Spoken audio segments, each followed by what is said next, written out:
वंदे मातरम सिर्फ एक नगमा नहीं, ये भारत की तारीख की सबसे गहरी नज़रियाती बहसों में से एक है।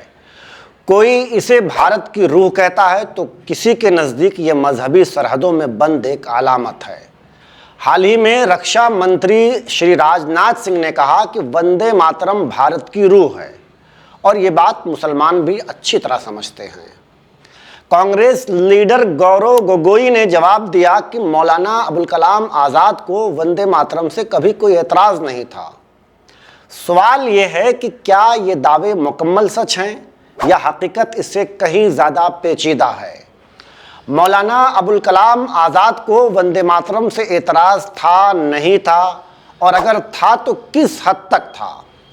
वंदे मातरम की इस बहस में मुस्लिम रिलीजियस फेथ के बजाय नेहरू को क्यों बनाया गया मुद्दा, इस पूरे मामले की सच्चाई और हकीकत क्या है, आज की इस वीडियो में हम वंदे मातरम, मौलाना अबुल कलाम आज़ाद और भारत के दस्तूर साज तारीख की असल हकीकत आपके सामने रखेंगे। फिलहाल चैनल को सब्सक्राइब और फेसबुक पेज को फॉलो कर लें, वीडियो को पूरी देखें और मुमकिन हो तो हमारे डिजिटल मीडिया हाउस को सपोर्ट भी कीजिए, लिंक डिस्क्रिप्शन में है। वंदे मातरम बेनकम चंद्र चटर्जी का लिखा हुआ वो नगमा जिसने बरतानवी राज के खिलाफ जद्दोजहद में एक इनकलाबी अलामत की हैसियत हासिल की, लेकिन यही नगमा आज़ादी के बाद एक नज़रियाती टकराव का मरकज़ भी बन गया। इख्तिलाफ आज़ादी से नहीं था, इख्तिलाफ मजहबी तशबीहात से था। ये कहना कि मौलाना अबुल कलाम आज़ाद को वंदे मातरम से कोई एतराज़ नहीं था जुज़वी तौर पर दुरुस्त है, लेकिन मुकम्मल सच नहीं।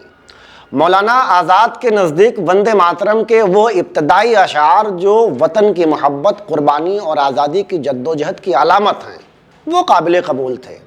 लेकिन वंदे मातरम के वो बंद जिसमें वतन को एक देवी के तौर पर पेश किया गया और जिसमें हिंदू मजहबी अलामात शामिल थी, उन पर मौलाना अबुल कलाम आज़ाद को सख्त एतराज़ था। मौलाना अबुल कलाम आज़ाद अपनी किताब इंडिया विंस फ्रीडम में साफ लिखते हैं, मुझे बजाते खुद वंदे मातरम के नगमे पर कोई एतराज़ नहीं था।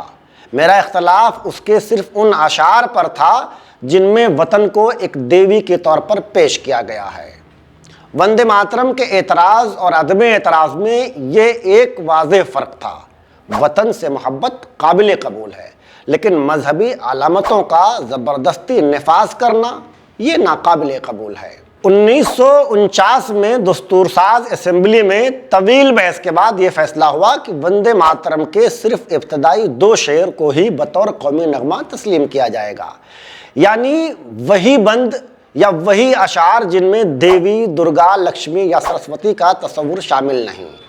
ये फैसला दरअसल मौलाना अबुल कलाम आज़ाद के मौक़िफ़ के आईनी तौसीक़ यानी कॉन्स्टिट्यूशनल रेटिफिकेशन था। मुसलमानों का एतराज़ वंदे मातरम के वजूद से नहीं था, एतराज़ इस बात से था कि वतन से मोहब्बत ईमान के ख़िलाफ़ नहीं, लेकिन किसी मजहबी अक़ीदे को ज़बरदस्ती कौमी अलामत बना देना एक जमहूरी रियासत के लिए दुरुस्त नहीं है। यही वो बुनियादी नुक्ता था जिसे आज की बहसों में अक्सर नज़रअंदाज कर दिया जाता है। कल 8 दिसंबर को जब पार्लियामेंट में वंदे मातरम पर बहस शुरू हुई तो गुफ्तगू का रुख अचानक पंडित जवाहरलाल नेहरू की तरफ मोड़ दिया जाता है। बहस मजहबी आज़ादी से हटकर सियासी दफा में तब्दील हो जाती है। सवाल यह है कि मजहबी अक़ीदे से टकराव वाली असल बहस वो गायब क्यों हो जाती है। एक आखिरी बात, पहले ऐसा क्या था कि मुसलमानों के मजहबी जज्बात और उनके अक़ाइद को नज़रअंदाज नहीं किया गया, और आज क्या बदल गया जिसकी बुनियाद पर उन्हीं जज्बात और उन्हीं अक़ीदों को निशाना बनाया जा रहा है। पार्लियामेंट की पूरी बहस को ध्यान से देखिए। शुरुआत होती है वंदे मातरम से और पंडित नेहरू पर आकर बात अटक जाती है। कुछ मुस्लिम एमपीज, स्पेशली ओवैसी को छोड़ दिया जाए तो हर कोई पंडित नेहरू को डिफेंड करता नजर आया। इस दरमियान इस्लामी अक़ीदों से टकराव वाली बहस कब कहाँ गायब हो गई इसका पता ही नहीं चला।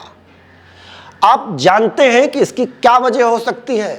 जी हाँ, इसकी वजह है पॉलिटिकल पावर। जिस 1937 और 1949 की बात हो रही है, उस वक्त मुसलमानों की सियासी हैसियत इतनी ख़राब नहीं थी जितनी कि आज ख़राब है।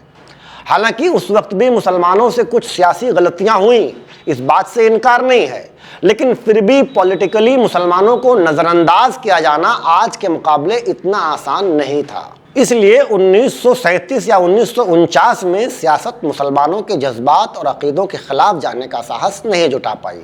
इसके बरखिलाफ आज मुसलमानों के किसी भी मजहबी फेथ का सम्मान सिर्फ इसलिए नहीं किया जाता क्योंकि सियासी एतबार से भारत का मुसलमान एकदम खोखला हो चुका है। सूरत हाल इंतहाई ख़राब है। भारत का मुसलमान संघ और बीजेपी को कोसता है, जबकि उसकी असल बीमारी उसकी सियासी यतीमी है। अगर कुछ करना ही है तो मुस्लिम समाज को अपनी सियासी यतीमी का कुछ करना चाहिए। यहाँ एक बात मैं और वाज़ेह कर दूं कि मातम करने से कुछ नहीं होगा। ज़मीन पर उतरकर काम कीजिए या फिर वंदे मातरम की प्रैक्टिस आज ही और अभी से शुरू कर दें। आज नहीं तो कल आपको यही करना पड़ेगा। फिलहाल हमारी इस वीडियो से आपको कितनी तकलीफ़ पहुंची है कमेंट करके ज़रूर बताएं। शुक्रिया।